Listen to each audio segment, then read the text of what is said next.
आ जाऊंगी जल्दी आ। अस्सलाम वालेकुम and welcome to my YouTube channel. बहुत अरसे बाद मैं एक लंबा व्लॉग डाल रही हूँ, तो प्लीज़ इसको देखिएगा, शेयर करिएगा, लाइक करिएगा, और अगर मेरे व्लॉग्स और मेरा चैनल पसंद है तो अपने प्यारों के साथ भी ज़रूर शेयर करें, ताकि ये लॉन्ग वाली वीडियोस पे भी मेरे अच्छे से व्यूज़ आया करें और मुझे और मोटिवेशन मिले। खैर, आजकल है लंबे दिन, तो इसलिए सुबह तो बहुत ही जल्दी हो गई थी। इस टाइम पे आई थिंक सो सिर्फ 5:30 हो रहे थे, और मैंने उठ के पहले तो नमाज़ पढ़ी और फिर साथ ही मैंने अपने हस्बैंड का नाश्ता तैयार करना शुरू किया। वो बहुत ही जल्दी उठ जाते हैं, लेकिन उनका नाश्ता बहुत ही सिंपल होता है, एक ग्लास फ्रेश लेमनेड का और साथ ही कॉफ़ी। जल्दी से वो सब कुछ तैयार कर लिया, साथ ही थोड़ा सा पानी भी पी लिया। आजकल मैं बहुत कोशिश करी हूँ कि मैं अटेंटिवली पानी पिया करूँ, मैं बहुत ही कम पानी पीती हूँ। रिसेंटली मैंने एक टिकटॉक पे वीडियो देख ली थी, जिसपे वो बता रहे थे कि कम पानी पीने से कितने बुरे असरात पड़ते हैं किडनीज़ पे और उसके फंक्शन पे, और नॉर्मली बॉडी के लिए पानी कितना ज़रूरी होता है। तो उससे मुझे काफ़ी हदायत मिली है, लेकिन अभी भी मैं काफ़ी टाइम भूल जाती हूँ, क्योंकि बस बचपन से आदत ही नहीं है ज़्यादा पानी पीने की। मोस्टली चाय पी लेती हूँ या coffees, and I know they are not good for my health, और वो पानी का सब्सटीट्यूट बिल्कुल भी नहीं है। लेकिन आप लोग मुझे ज़रूर बताइएगा, अगर आप लोग के पास कोई टिप्स हैं कि ज़्यादा पानी पीने की आदत किस तरह डलती है और किस तरह आप पूरे अपने रूटीन में पानी को इंक्लूड कर लेते हो। मैंने काफ़ी अर्से कोशिश करी है कि मैं ज़्यादा पानी पिया करूँ, लेकिन बस भूल जाती हूँ। हालांकि बॉटल्स में भी पानी भर भर के रखा होता है, बट फिर एनी हाउ, या हस्बैंड का नाश्ता तो हो चुका था रेडी, और फिर मैंने ले लिया था एक नैप। सारे काम करके भी मैं तकरीबन 6:30 फारिग हो गई थी, और फिर मैं जाके बेड पे लेट गई। बच्चे भी उठने वाले हो रहे थे, तो मैं बस उनके साथ ही लेट गई थी। नॉर्मली मैंने इनको 9 बजे डे केयर छोड़ना होता है, और मेरी कोशिश होती है कि बस 8:30 तक उठ जाए, उससे ज़्यादा जल्दी ना उठें, ताकि इनकी भी नींद पूरी हो जाए और मुझे भी ब्रेक मिल जाए।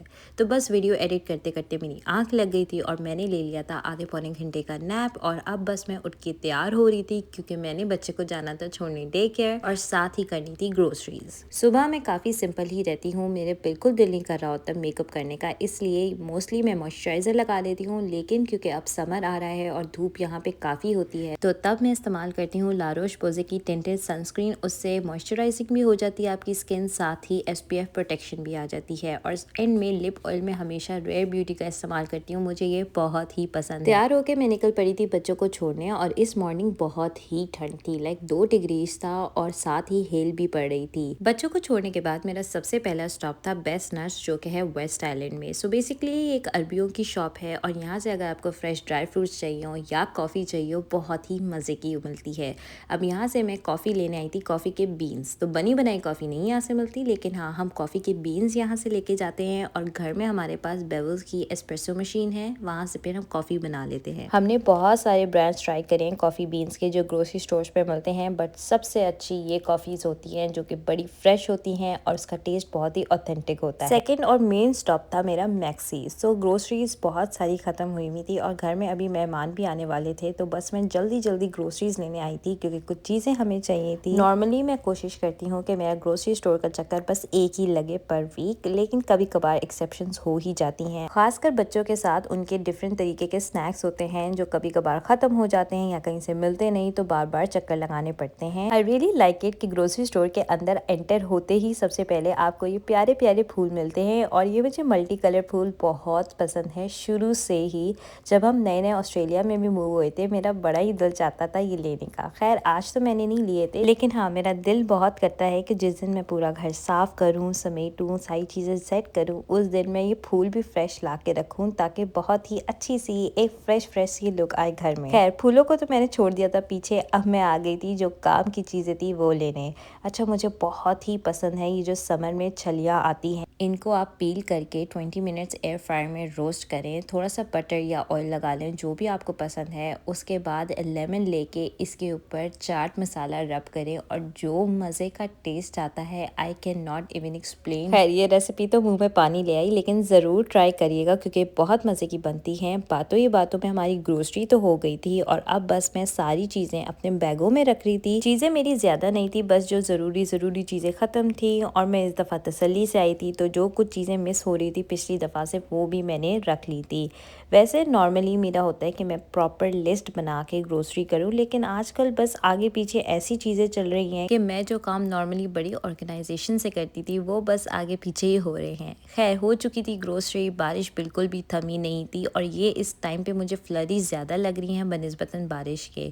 खैर जल्दी जल्दी मैं चली गई थी सामान रखने गाड़ी में, और आज ना मैंने जैकेट भी मोटी वाली नहीं पहनी हुई थी, मुझे नहीं पता था कि इतनी ही ठंड हो जाएगी। जल्दी से मैंने सारा सामान अनलोड किया गाड़ी में, ट्रॉली रखी वापस और मैं भागी घर, क्योंकि मेहमानों का आने का टाइम बस हो ही गया था।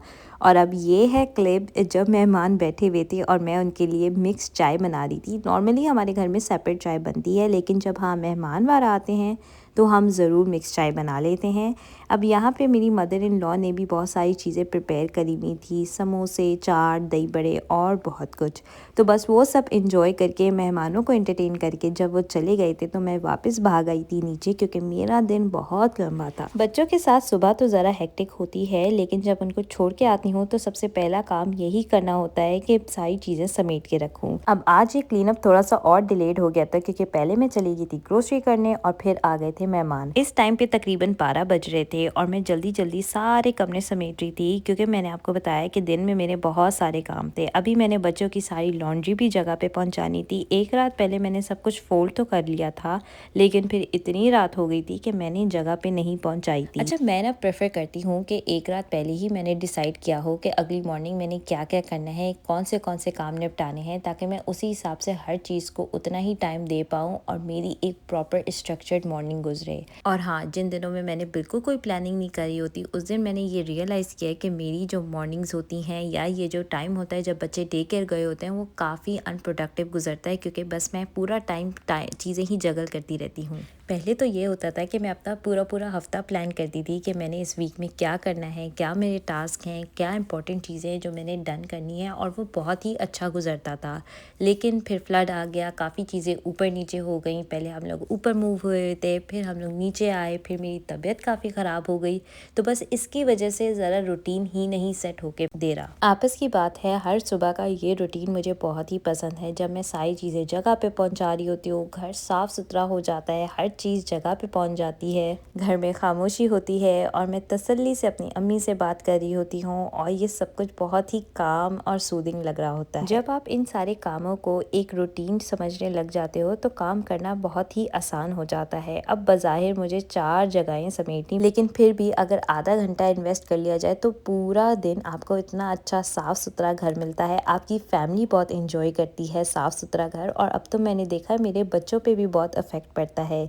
जब मैंने घर साफ़ किया होता है तो वो अप्रिशिएट करते हैं, और जिस दिन मुझे टाइम नहीं मिलता तो वो हैरान हो रहे होते हैं, क्योंकि अब घर साफ़ देख देख के उनको भी घर साफ़ रखने की आदत पड़ चुकी है। अब मेरे बच्चे भी ज़्यादा गंद डालते हैं तो खुद ही फिर बाद में समेटना शुरू करते हैं, या फिर कहने शुरू हो जाते हैं कि ओ इट्स सो मेसी। खैर सारे कमरे तो हो चुके थे साफ़, और अब बारी आ गई थी लॉन्ड्री की। तो लॉन्ड्री भी जल्दी जल्दी मैंने हैंग करना शुरू कर दी, और जो फोल्ड किए हुए कपड़े थे उनको उनकी डेजिग्नेटेड जगहों पे पहुंचा दिया, ताकि ये काम भी मेरा डन हो जाए। इस टाइम पे 1-1:30 बज चुका था, और इसके बाद मैंने निकलना था डाउनटाउन की तरफ, जो हमारे घर से तकरीबन 30-40 मिनट्स की ड्राइव पे है, और पीक आवर्स में तो 1.5 घंटा भी लग जाता है। कुछ ज़रूरी चीज़ें थी जो मैंने पहुंचानी थी और मैं निकल पड़ी थी। इसके बाद मैं ज़्यादा रिकॉर्ड नहीं कर पाई ऑब्वियसली, क्योंकि मैं ड्राइव कर रही थी और उस जगह जहाँ मैंने जाना था वो बस ड्रॉप करने जाना था, तो ज़्यादा कुछ रिकॉर्डिंग करने का था नहीं। कॉफ़ी लेके वापसी में मैंने ले लिए थे बच्चों के लिए मिनी मफिन्स, क्योंकि सुबह मैक्सी से मिले नहीं थे, और कर लिया था बच्चों को पिक, और फिर गुजर गया था बाकी का दिन। उनके साथ ही मिलते हैं अगली वीडियो में। अपना बहुत ख्याल रखिएगा, और अगर व्लॉग पसंद आया हो तो ज़रूर लाइक, शेयर, सब्सक्राइब और कमेंट ज़रूर करिएगा। मिलते हैं अगली वीडियो में। अल्लाह हाफिज़।